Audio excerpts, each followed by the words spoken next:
Back. It's a new year, 2018. Here at Counseling Solutions and lunch at the Roundtable today. Yours truly, Linette, Keller, and Miss Debbie Mabray. Good morning. How's everybody? All right. Today we're going to cover a topic called walking depression. Most people are familiar with depression and the signs and symptoms, but sometimes folks can be depressed and not even realize they're depressed. So that's what we're going to hit on today as far as walking/smiling depression, so we can put some good information out there.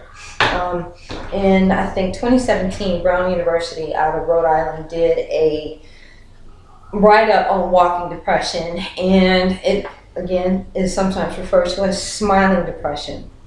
And Ms. Laura Howard of the National Alliance of Mental Health, NAMI, suggested it is a major depressive disorder with atypical symptoms. Individuals with walking depression continue to be functional, having personal, social, and professional life, and often appears as cheerful and upbeat and happy.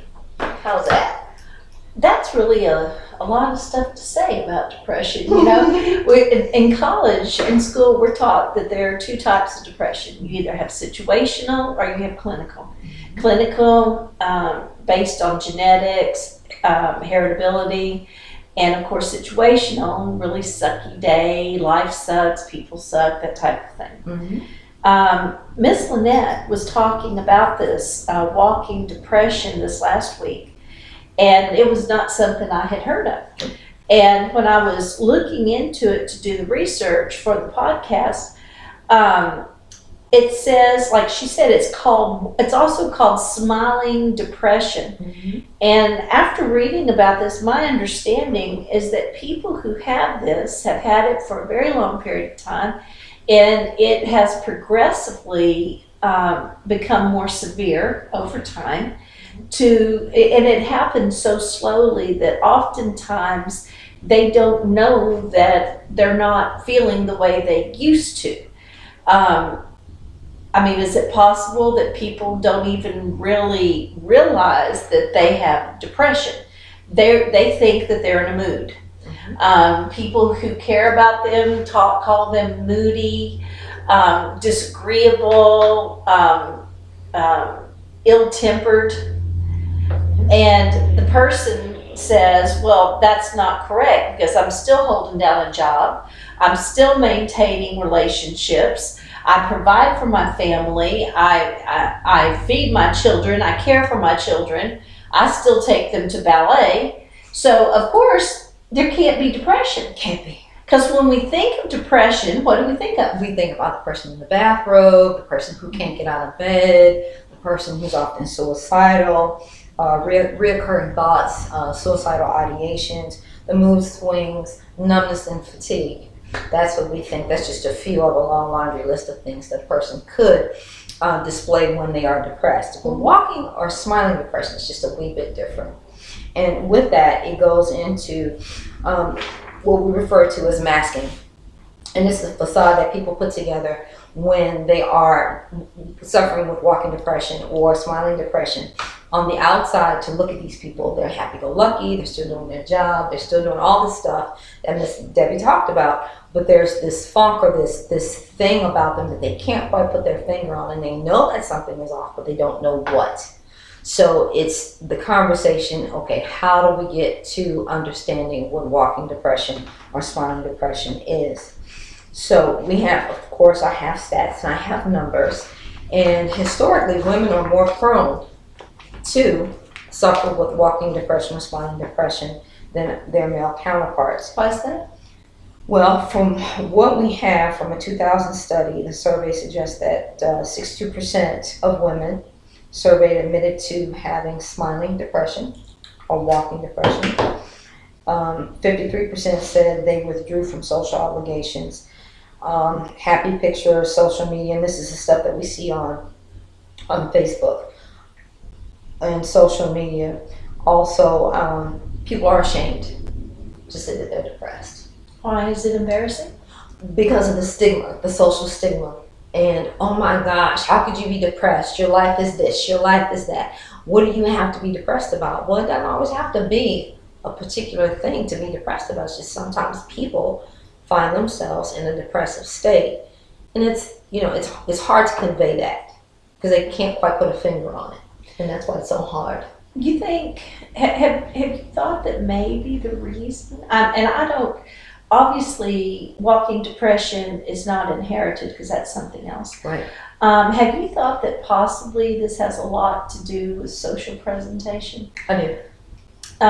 It occurs to me as I'm listening to you that a woman who is working full time, taking care of children, they are on such a rigid schedule. Most of them don't have time for friends. Mm-hmm. They don't have time for hobbies.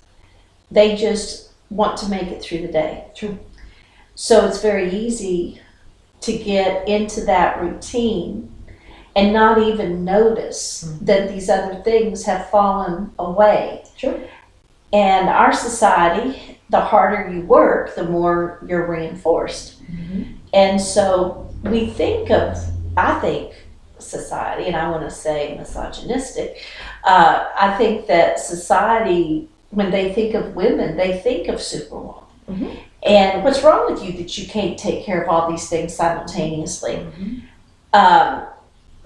Men, I feel, seem to maintain more in the way of friendships and social accessibility as women withdraw to do what they're supposed to do.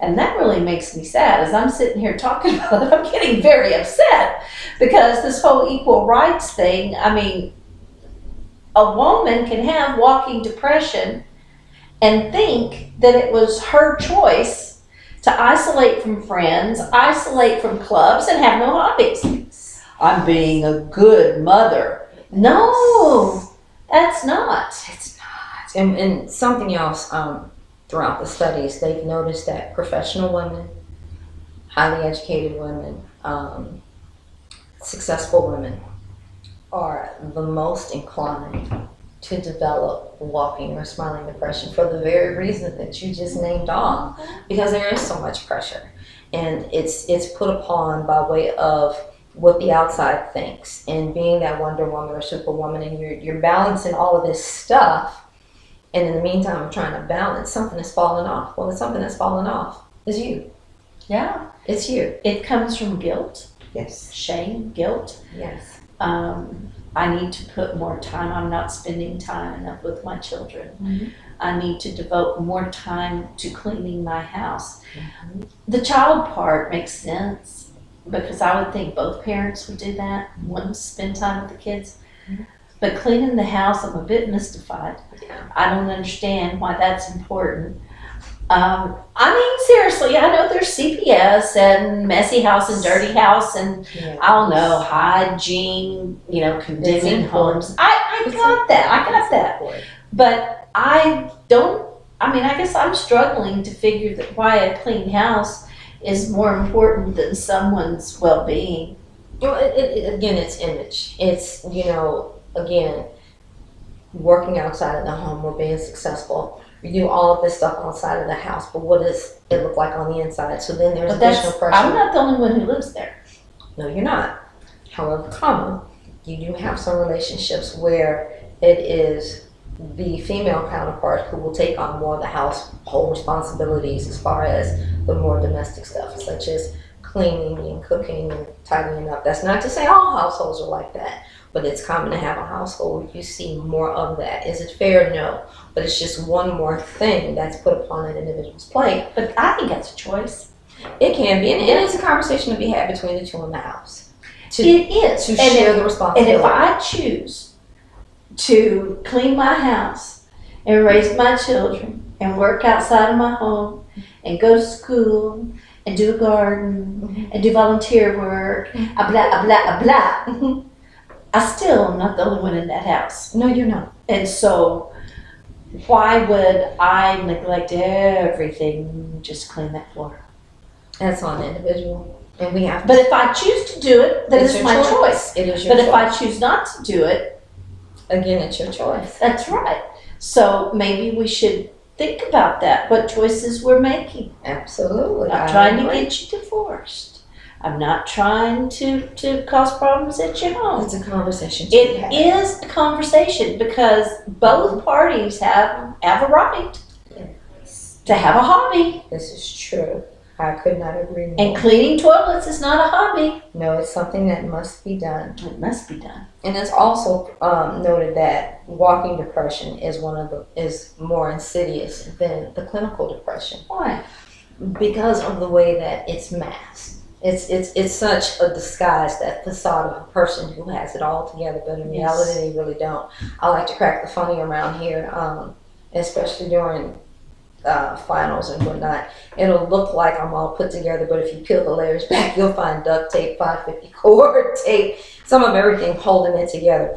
And that's just part of it, is keeping it together. How clean are your floors? I'm out once a week. See, you should feel much better. I'm out once a week. I have to, otherwise my OCD kicks in and I won't get anybody. Once a week works for me. It's the everyday thing that. Yeah, so you really should be doing much better than you are. You consider therapy. Yes, it is important. Yes, it is. Yes. And maybe that is something that we want to bring up. I do, and I highly encourage it. Not just because I'm studying the field or I'm a fanatic for the mental and behavioral health science community, but to see the benefits of being able to go somewhere and to speak freely about what it is that you're going through or you're feeling at the moment. A lot of times what I've noticed with, especially with women, is it's hard to articulate that to a better half when you really don't know what it is that you're trying to articulate. Yeah, that's true. It's a struggle, and so people will try to chime in and help, but what they think or believe is helping is really counterproductive. So then that just sets something else in motion. So coming in and having someone that you can talk to and be able to relay to them what it is you're feeling, what are you seeing, what are you doing, and even date back potentially as to when you started feeling this way. It's important, and being able to do that data dump and get it out, it helps tremendously. That's where the catharsis comes in, is being able to go ahead and get that stuff out, because the more you walk with it, the more we walk with it, the worse it gets. It does. It builds up. When you can't release the steam in a pressure cooker, Yes. it builds up. And I guess we're kind of the same way.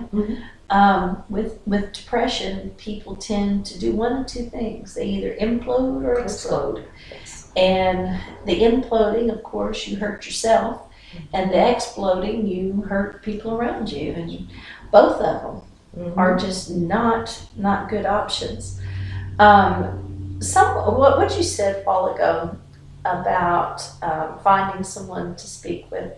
A lot of people, when they find themselves upset, depressed, maybe, they go to their friend, they go to a relative, maybe even a preacher, and they talk, but they don't get everything out. A lot of my women, a lot of my clients tell me that they withhold some information, maybe because the first lady of the church, they really don't want her to know certain things, and I know he'll tell her. Excuse me. You okay? Yeah. Okay. And other times it's like, my great Aunt Lucille, and she told me, and then great Aunt Lucille, I couldn't tell her about this, and this that I did, because she just won't like me anymore. Concern, that stigma. Yeah. That fear. When people are not objective, they can do a lot more harm than good. When someone you care about is having problems, you want to protect that person. Even if they are the person who is at the wrong in the situation, it's very easy to tell them, oh, you don't need him, you need to leave him, he is no good for you, you deserve this, this, this. But you've only heard one side of the story. You're not looking at it objectively. And that's what you're talking about, doing more damage than good. That narrow scope that comes across, and it's like, then they stop talking. They stop, and they may not start again with someone outside of their clique. So it's important that if someone you care about is having something like walking depression, I mean, of course you listen, you support them, but support them in the way of getting them to an objective party Yes. who can help problem solve the Without situation judgment. without judgment. And when we love people, We judge. that's a judgment. We judge. We judge. We do. Some of the women that I think about are women that I've worked with in my career before, and even women I've studied with or even had mentors. And it's the strong ones, hence the word strong. And it's those individuals who hold that strength for the most part, but they too start to feel a little, out of sorts, and they don't know how to convey what they're feeling because they're always the sounding board for everybody else. But here's the question: where's the sounding board for the sounding board? Right. Everyone should have one. Everyone should have one. Yeah. And it is that person who is open and honest and objective that will listen to what it is that you have to say, not judge what it is you have to say, and really take it in and say, okay, well, let's look at this. Where are we going? It helps. It's that talk therapy. It's that CBT, that comes across. It's that heart to heart, that open dialogue that people can begin to flesh out those things and begin to process where they are and where it is that they're trying to go. We always talk about the stigma that's related to mental health counseling. Yes. Through time, through the years, it's become less. It has diminished, but it is still huge. It is still huge. Everyone, in the best of all worlds, everyone should have a therapist on call. And if you don't need that person, that's great. But everyone, regardless of insurance, regardless of income, should have a therapist on call. That would be amazing. I know that even children, I see children here at the practice. Children can show anger. Children can rail up against their parents, against authority. You're talking 3-year-olds, 4-year-olds. Sometimes the parents are so exhausted by that behavior that they're going to respond with anger, and that never ends well. What if there was that therapist on speed dial, and make an appointment, go in, and let someone else help you see it from a different angle, a different angle. And maybe help you reinterpret the event and problem solve it in a different way. I agree. And something else I think about it with therapy and coming in for help. I think about, cultural differences and the perception of what it is. And I think some people are still hung up on what they think would be the Freudian approach, where you're laying on a sofa and somebody is, taking notes and all that good stuff. Well, therapy is a little different. It can be a conversation to where it is less intimidating and you can still get it out, and it's more of a relaxed environment to where a person can begin to speak freely. The first time coming in, no, of course you're going to be apprehensive. It's just human to be apprehensive. But if that alliance is situated in a way that a person does feel comfortable, then each time coming in, you're a little bit more relaxed and you can let a little bit more go. And even coming out of it at the end after you've processed a little bit, it's having that opportunity to breathe again. Being able to breathe. I know one of the things that I hear that actually I feel is a compliment. Some people may not, but I choose to take it as a compliment. When a client tells you, it feels like I'm just sitting in here paying you to be my friend. That is actually a great compliment. It is. Because that means you don't feel that you're being examined under a microscope. Judged. You're not being judged. You feel comfortable and you're getting better and you're showing all these improvements. So you don't think that I'm nagging you. And so, yes, I'm sitting here, you're paying me to be your friend. And that, I just think that's such a compliment. And it is, and that's okay, because it's only with a true friend that you can be your most authentic self and express what it is that you're feeling. I agree with that. And it's needed if you feel as though you're in a clinical environment and, it's the whole, so tell me, people don't like that. So, having a place to go, it brings about validation. People are acknowledging that what you're feeling is indeed important. It is real. It's not something that's made up. And people need that. We all need it. And it goes back to what I was saying before, the catharsis of it all is being able to address it and to get it out rather than having it to stay in a non-threatening environment. Yes, rather than having it implode or explode. And just so people understand, when we talk about imploding and exploding, of course, when things explode, it's the stuff that comes out. I call it, what is it, the term now, word vomit. People are using now. And you say things that, are hurtful. You didn't intend to say them, but it's that reaction to what it is that you're getting and that frustration that just bubbles over and it turns into something ugly, very ugly. You said about, you used an example about professional women in the workplace. One of the articles that I was looking at prior to the YouTube video casting, it used the phrase functioning depression. It compared that to functioning alcoholic. Is that what you were referring to? When we talk about the functional depression or functional alcoholic, a person can be an alcoholic and you never know it. Most people have this image of an alcoholic as a person who's just, the typical lush, they're falling over, the odors, the smells, and so on and so forth. But a person can actually be an alcoholic and you not know it. They can drive, they can hold down a job, they can keep things going, and you would never know unless you were just that close to that individual to know that he or she was indeed a functional alcoholic. The word here is functional, being able to continue on and do the things that need to be done. The same goes for walking depression. This individual is still putting one foot in front of the other. They're still producing. They're still producing. They're still productive. They're doing all the things that need to be done. But it's still paying attention to the fact that something else is going on with that individual.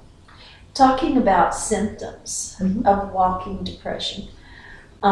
There's several signs of walking depression. You might want to jot these down and see if maybe you or someone you're concerned about may have them.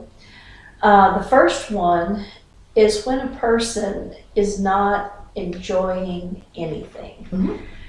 Things that they used to enjoy. It's not fun anymore. No, I don't want to do it. Well, we used to always go hiking as a family. I don't want to do that anymore. Yeah. I'm not in the mood. Yeah. I can't remember the last time I was happy. The second one is low energy. Fatigue, always feeling tired, and professional women are always tired. They are. They are. And that, I guess, is sometimes how people do this whole staying in the bed thing.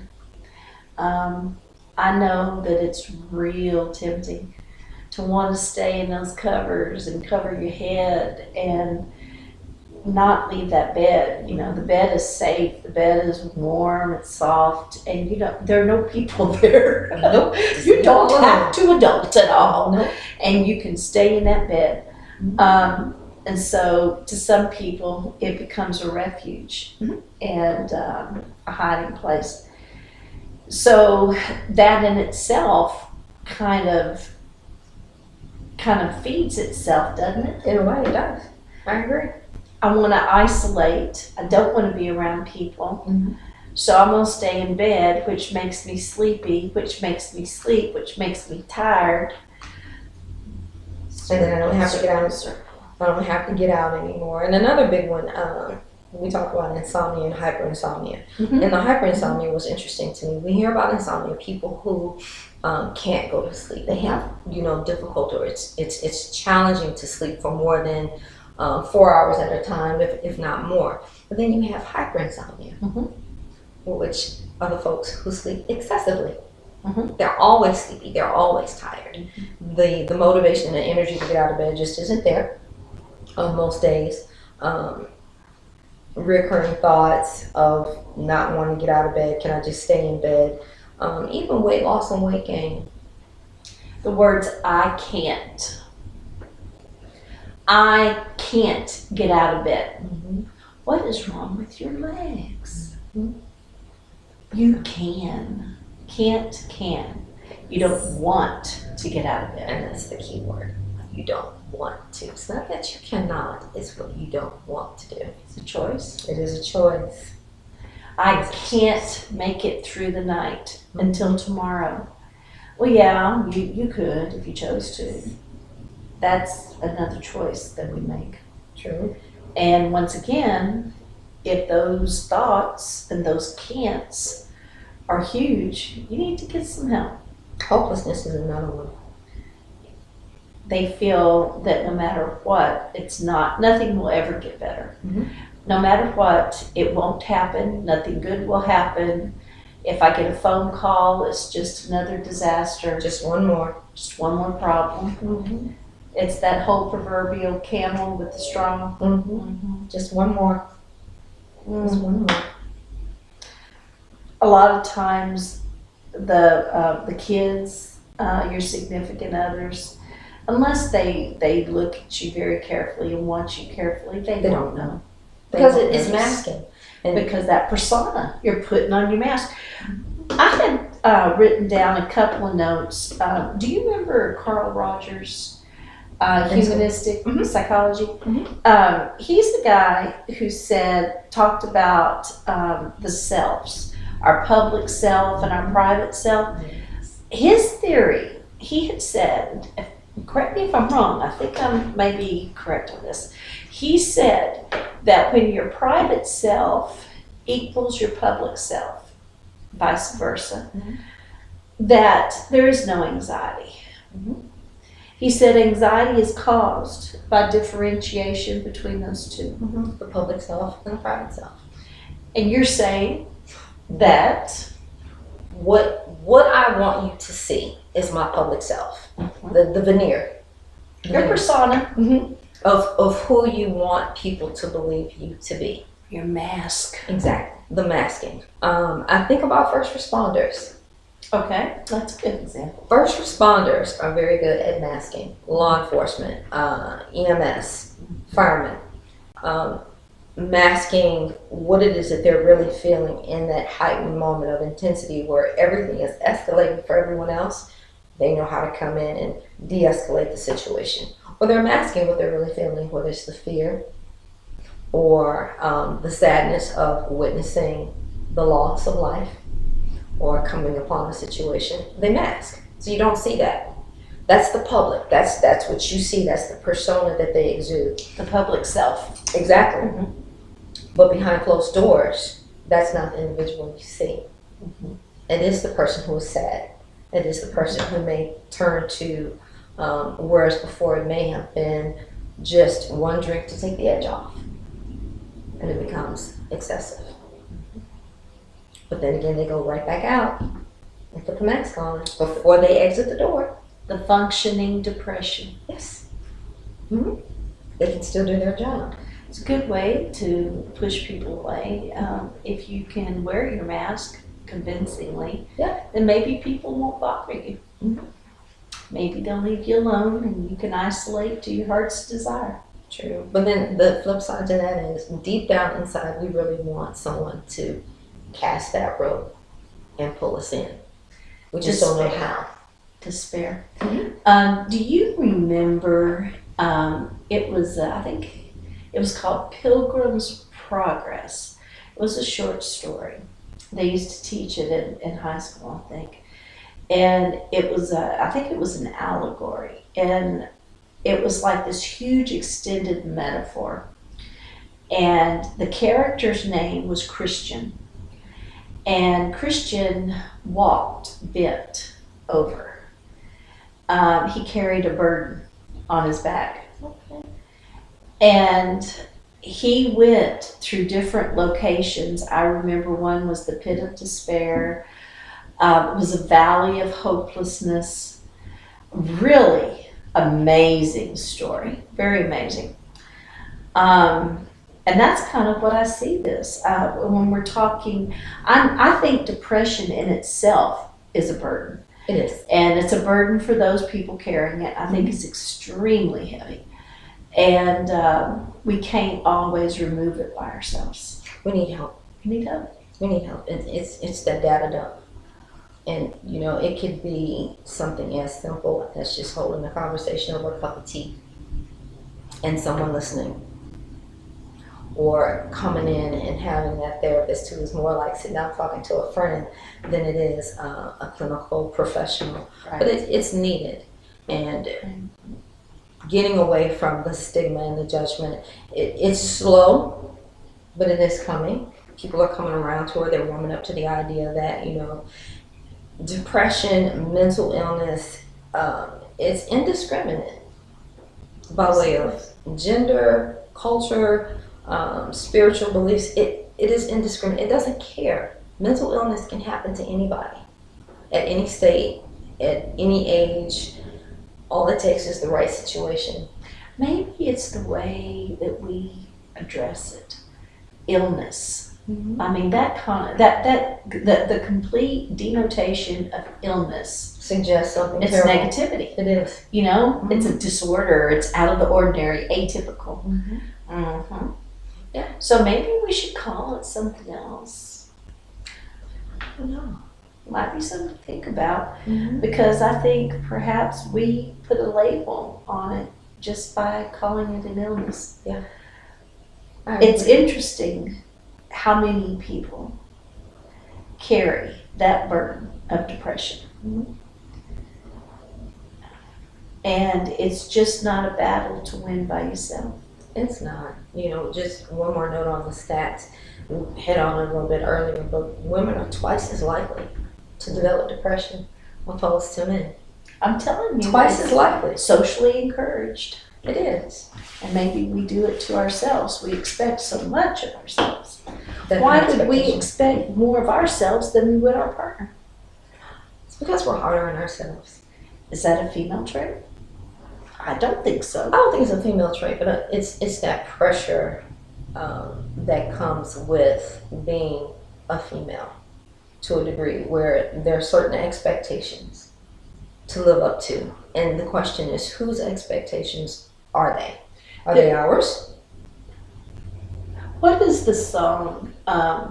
It's an older song, and the kids sing it. And on the video, the kids are singing it. It's a rap song, and it's about when I grow up. When I grow up, I can be what I want to be.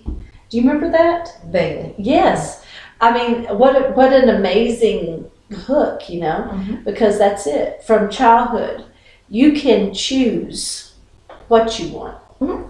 And if you don't want to be the person who has to put on that front and put on that mask, Mhm. maybe you can take steps when you're younger. To eliminate that. Yeah. Or minimize it. Yes. Mhm. I think that's very possible. And if you find yourself doing it now, I think you can also take those steps now. It's never too late. Nope. It doesn't matter if you're 85.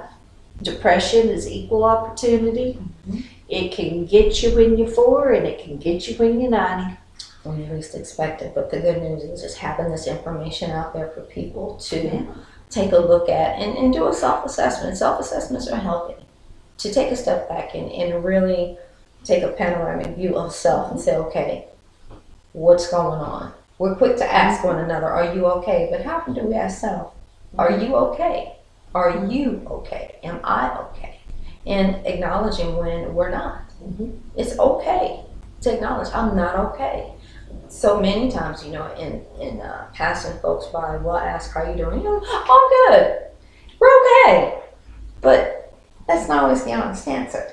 Well, you don't want to hear the honest answer. You know, Oh, well, Miss Linette, let me tell you. about my day. Let me tell you how I am not okay. Well, you see, 14 years ago, Yeah. people don't want to hear that. Let's placate you. Oh, you're okay. That's good. We don't even give you a chance to answer. You're okay. Bye. So we keep moving. Bye. You're okay. Bye. Yeah. Mhm. We do that. That's sad. not Yes. asking a question to want an answer. And if you're curious about whether people are doing that to you, why don't you take a minute and start the conversation? Well, let me tell you, 14 years ago, when I was a child, Here's what happened. here's what happened.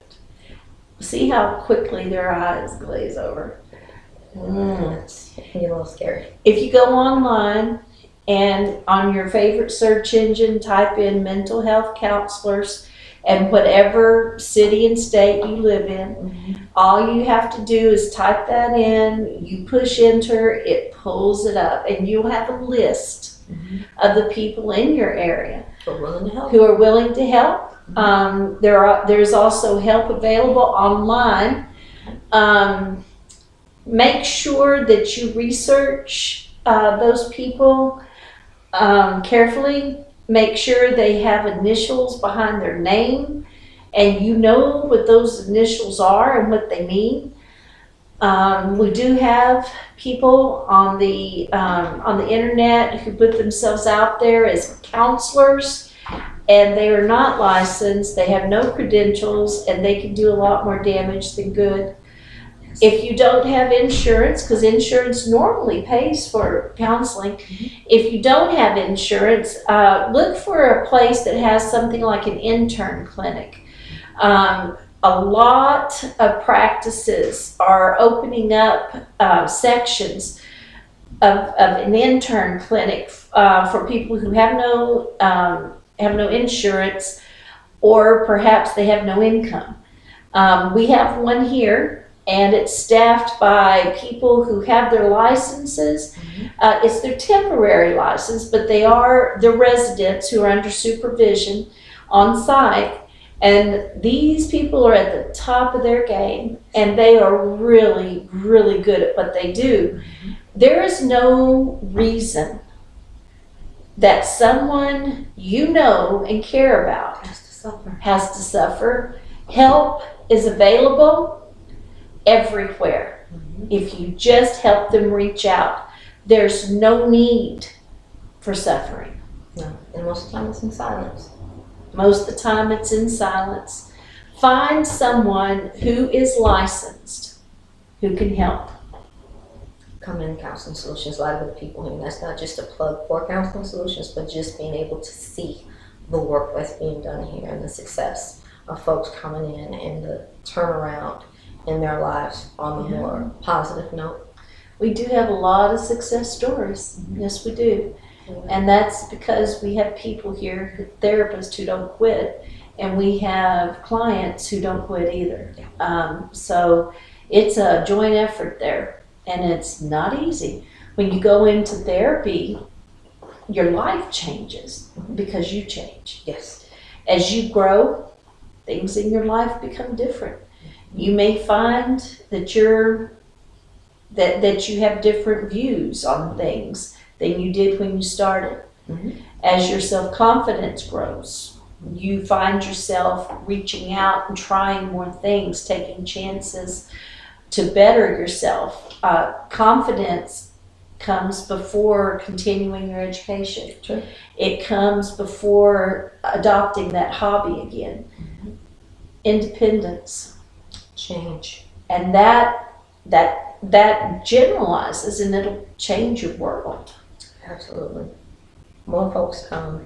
I don't know, Miss Debbie, I think we've done pretty good today for the new year coming in. We're a little late with this one, but folks, please take the time. If you feel that, or you see someone who may display these signs and symptoms of walking depression or smiling depression, look it up and do a self-check. And doing that, if you find yourself, or that individual well within the laundry list of things that we've named out here, highly encourage that individual, highly encourage yourself to come in and seek help so that life can get better again.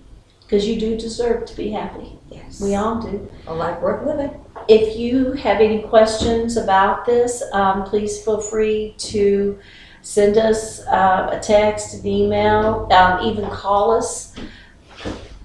Doesn't have our number on it. Our number is 254-519-1144, and we're open Monday through Saturday. So give us a call if we can help you out. Have a good weekend. Bye. Bye.